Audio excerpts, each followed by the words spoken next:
नमस्कार, मैं हूं दीपाली राणा। आप देख रहे हैं मिड कैप मंत्रा। शुरुआत करेंगे इस वक्त की हेडलाइंस के साथ।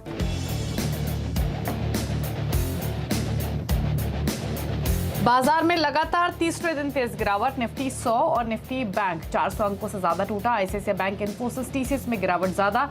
दिग्गजों के मुकाबले मिड कैप्स में गिरावट कम। एफएमसीजी को छोड़ बाकी सभी सेक्टर्स फिसले। आईटी के बाद फाइनेंस स्टॉक सबसे ज्यादा पिटाई। मेटल, ऑटो स्टॉक्स में भी दबाव। रिलायंस पर बुलिश जेफरीज 3100 के दिए लक्ष्य। कहा रिटेल और जियो दिखाएगा अच्छी ग्रोथ। ग्रीन एनर्जी कारोबार को बताया डार्क हॉर्स। शेयर करीब 0.5% ऊपर। और आईडीबीआई बैंक में करीब 7% की तेजी। बैंक में को प्रमोटर नहीं रहेगी सरकार। सेबी ने शेयर होल्डिंग के रिक्लासिफिकेशन को दी मंजूरी।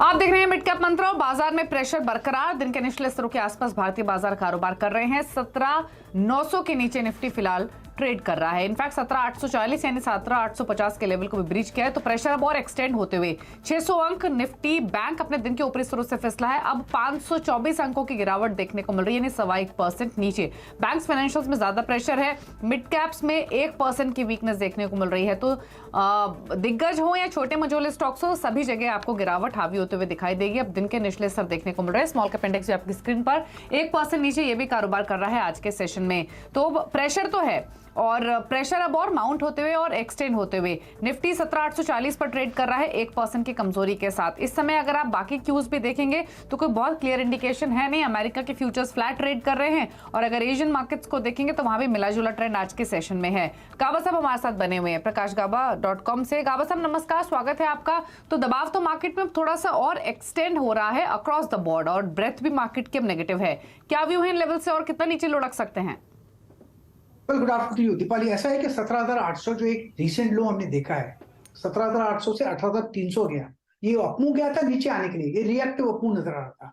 अब यहाँ पर फिर एक गिरावट आ रही है और जो 17,800 है ये भी अंडर थ्रेट है। मुझे लगता है आज के दिन शाम तक ये क्लोज टू सपोर्ट है। यहाँ से बाउंस होगा नहीं होगा उसके लिए अलग देखना पड़ेगा। बैंक निफ्टी की बात करता हूं, 41,600 हमने रिसेंट लो देखा था। उसके बाद हम देखा 43,600, वो भी रिएक्टिव अपमूव था, उसके बाद नीचे आया। अब निफ्टी और बैंक निफ्टी को जब दोनों देखते हैं तो लगता है कि बैंक निफ्टी में थोड़ी ज्यादा स्ट्रेंथ है, इसमें वीकनेस थोड़ी कम है। तो कहूंगा कि निफ्टी और बैंक निफ्टी बेहतर है। अगर आप निफ्टी एक न्यू लो बनाता है और बैंक निफ्टी नहीं बनाता है तो ये अच्छी बात है। मैं चाहता हूं कि 17,800 ब्रीच हो जाए, एक बार थोड़ा और डिप आ जाए, फिर एक बाउंस मिले। हो सकता है इन द लास्ट 1 आवर में ऐसा कुछ मिले।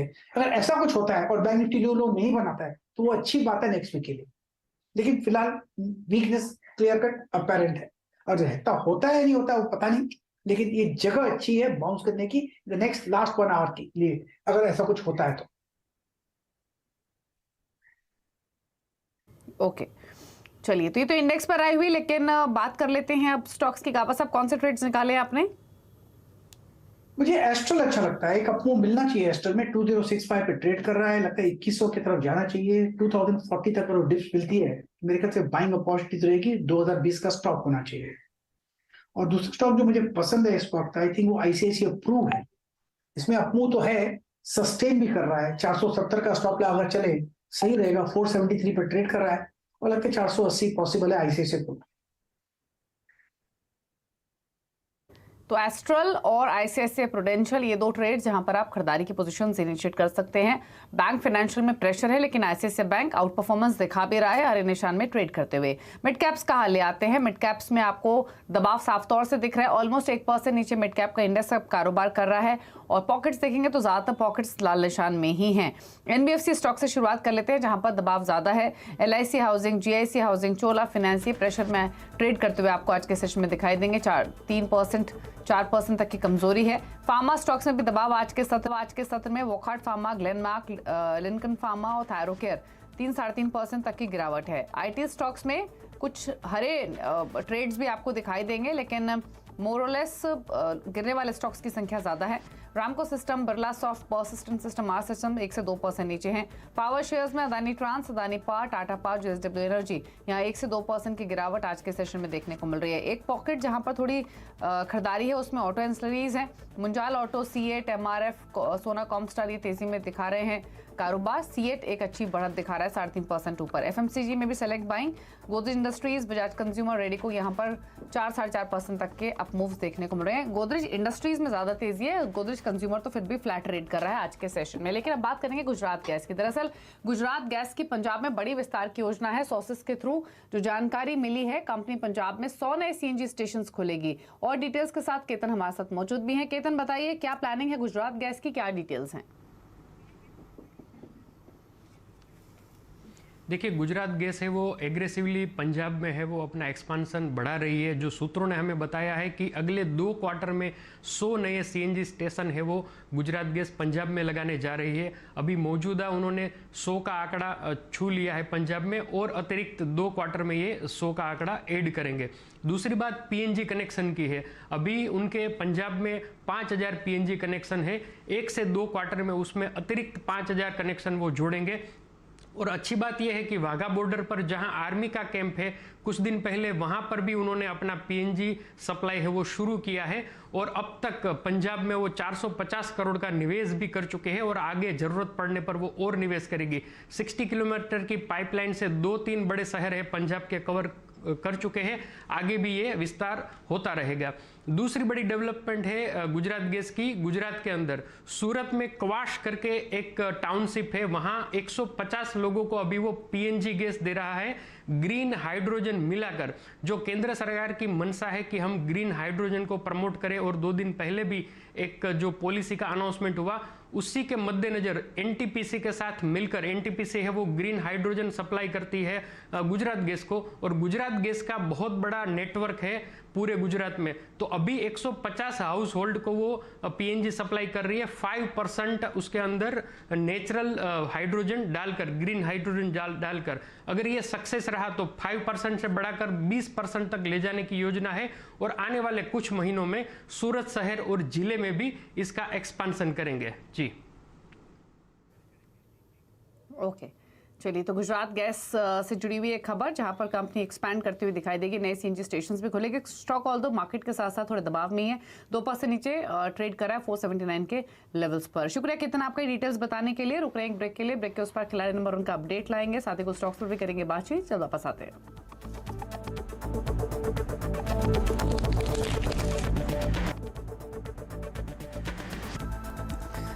आप देख रहे हैं मिड कैप मंत्र और कुछ खबरों के रुख कर लेते हैं। टेक्निकल टेक्सटाइल के सस्ते इंपोर्ट पर लगाम लगाने के लिए सरकार क्वालिटी कंट्रोल में सख्ती करने की तैयारी में है। सूत्रों के मुताबिक टेक्निकल टेक्सटाइल के लिए सरकार करीब 100 क्वालिटी कंट्रोल ऑर्डर और 500 बीआईएस स्टैंडर्ड तैयार कर रही है। और डिटेल्स के साथ हमारे सहयोगी आलोक प्रियदर्शी हैं। आलोक, बताइए क्या तैयारी है सरकार की और क्या डिटेल्स हैं? देखिए, बिल्कुल ये ऐसे डोमेस्टिक टेक्सटाइल कंपनियों के लिए काफ़ी अच्छी खबर है कि जो घरेलू तौर पर टेक्निकल टेक्सटाइल और वो भी क्वालिटी स्टैंडर्ड्स के बनाते हैं। सीएनबीसी आवाज़ को सूत्रों से जानकारी मिली है कि सरकार जो चीप इंपोर्ट है टेक्निकल टेक्सटाइल का, उसको रोकने के लिए 100 क्वालिटी कंट्रोल ऑर्डर्स और 500 bureau of Indian standards develop कर रही है। और इसको सरकार जल्द ही लागू करेगी ताकि जो देश में बड़े पैमाने पर टेक्निकल टेक्सटाइल की चीप इंपोर्ट हो रही है और साथ ही साथ घरेलू मैन्युफैक्चरिंग हो रही है, उस पर रोक लगाई जा सके। मैं बता दूं, जो टेक्निकल टेक्सटाइल होता है उसका बड़े पैमाने पर इस्तेमाल अगर हम देखें तो एग्रीकल्चर सेक्टर में, हेल्थ केयर सेक्टर में, प्रोटेक्शन सेक्टर में, पैकेजिंग इंडस्ट्री में बड़े पैमाने पर इसका इस्तेमाल हो रहा है।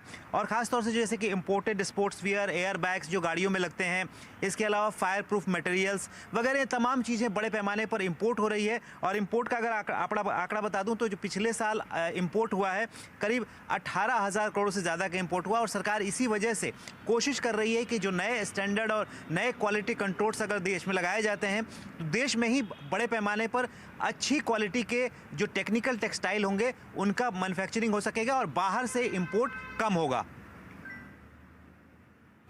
ओके, शुक्रिया आलोक ये डिटेल्स बताने के लिए। टेक्सटाइल सेक्टर को बढ़ावा देने के लिए ये तमाम कदम सरकार उठा सकती है। लेकिन इस बीच मार्केट में प्रेशर और एक्सटेंड होते हुए और दिन के निचले स्तर पर मार्केट ट्रेड कर रहे हैं। निफ्टी बैंक का 650 अंक नीचे आकर कारोबार कर रहा है, तो दबाव बाजार में फिलहाल और बढ़ते हुए 17,800 के नजदीक आ चुका है निफ्टी।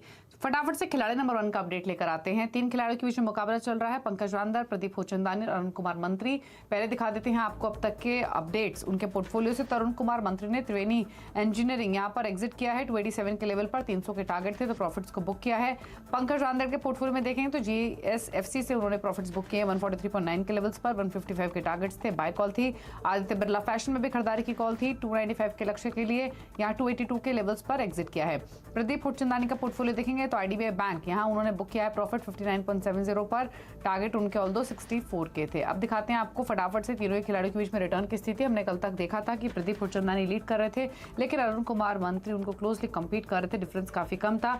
अब जो करंट सिचुएशन है वो आपकी स्क्रीन पर है मुनाफे के मीटर में, और तीनों ही खिलाड़ियों के बीच में बढ़त कन्विंसली बनाई हुई है। प्रदीप होचंदानी ने ऑलमोस्ट 17% के गेंस, पंकज रांदेर दूसरे पायदान पर 13.25% रिटर्न के साथ, और अरुण कुमार मंत्री का पोर्टफोलियो 10.5% के रिटर्न लैंड कर रहा है। तो ये है खिलाड़ी नंबर 1 का अब तक का अपडेट। रुकना इसी के साथ एक ब्रेक के लिए। ब्रेक के उस पार आप देखेंगे न्यूयॉर्क कंपनी, और न्यूयॉर्क कंपनी में आज बातचीत करेंगे कैंटार के डायरेक्टर पुनीत अवस्थी से। एक ब्रेक के बाद नमस्कार।